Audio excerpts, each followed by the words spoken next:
네, 시작은 어렵습니다. 그래도 오르는 종목은 늘 있기 마련인데요. 과연 슈퍼스타 킹 오늘은 어떤 종목 볼만할까요? 그에 앞서서 수익률 체크해 보겠습니다.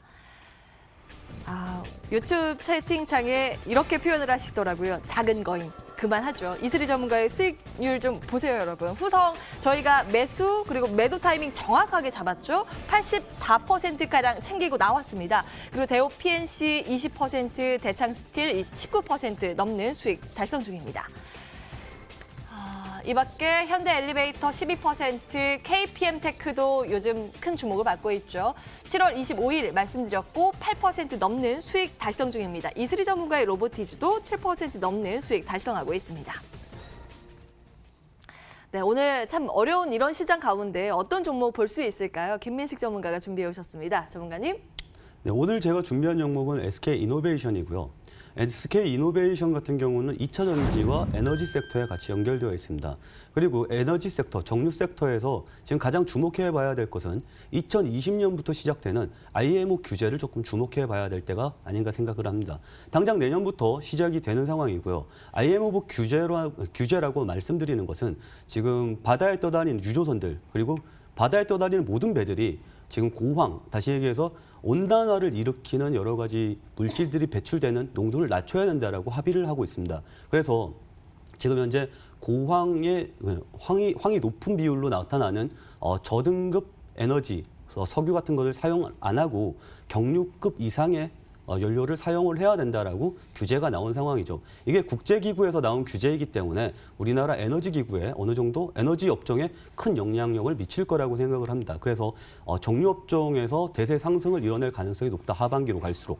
그리고 2차 전지 쪽도 꾸준히 성장할 가능성이 굉장히 높은 섹터인데 SK이노베이션 같은 경우는 2차 전지도 역시 걸려있는 섹터입니다. 그리고 마지막으로 고배당 여력이 있습니다. SK이노베이션의 고배당력과 그리고 성장력, IMO 규제, 그리고 2차 전지의 성장력 이런 3박자가 맞춰진 상황에서 지금 SK이노베이션의 주가는 굉장히 하방향으로 나온 상황이죠. 지금 저가 상황에서 고개를 들고 추세를 돌리고 있는 상황이기 때문에 중장기적 관점에서 그리고 대형주를 사랑하시는 분들, 안전한 걸 원하시는 분들에게는 굉장히 좋은 종목이 아닐까라는 생각이 들어서 SK이노베이션을 말씀드리겠습니다. 그리고 지금 현재 손절가는 만약에 업황이 워낙 안 좋아서 돌아갈 가능성이 있다라고 치면 손절가는 16만 원 드리고요. 그리고 추세 상승으로 연말까지 목표가는 19만 원 드리도록 하겠습니다. 네, 위아래를 그래도 짧게 보셨네요. SK이노베이션 손절가 16만 원 그리고 목표가 19만 원 제시됐습니다. 과연 이 종목이 좀 든든하게 포트를 지켜줄 수 있을까요? 흐름 놓고 체크해 보시죠.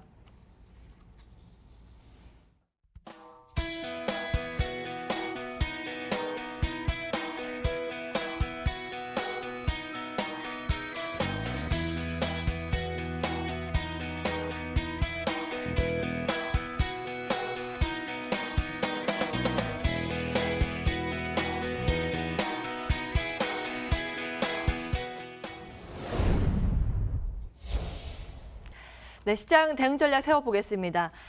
코스닥이 특히 어렵네요. 계속 연 저점 깨고 내려가고 있고 그 낙폭이 확대되고 있습니다. 1.5%, 1.57%의 마이너스권인데 이슬이 전문가님 어떤 오후장 대응 전략이 필요할까요?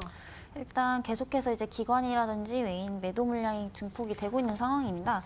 그러니까 현재로서는 계속 말씀드리지만 급하게 너무 물려 있다고 해서 추가 매수는 자제해 주시고요. 그렇다고 해서 너무 올라 있는 것도 추격 매수하셨다가 고점에서 물리시면 또 크게 손실 보실 수가 있기 때문에 현재 상황에서는 대내적인 글로벌 악재 해소가 되는 게 가장 중요하다고 보고 있습니다. 당연히 해소가 된다면 그때서야 이제 지수 반등이 올 거라고 보여지는데요. 그때도 이미 바닥권이기 때문에 확인을 하시고 신규 매수를 하셔도 충분하다고 보여집니다. 그런 의미에서 아직까지 이제 당분간은 계속해서 관망적인 태도가 중요하다고 보겠습니다. 네, 리스크 관리가 필요하다, 관망적인 시각이 지금은 필요하다 이렇게 진단 주셨는데요. 김민식 전문가님 어떤 전략 주시겠어요? 제가 지난주에도 시장이 흔들릴 가능성이 있으니 조금 기다려보자라고 말씀을 드렸었고요.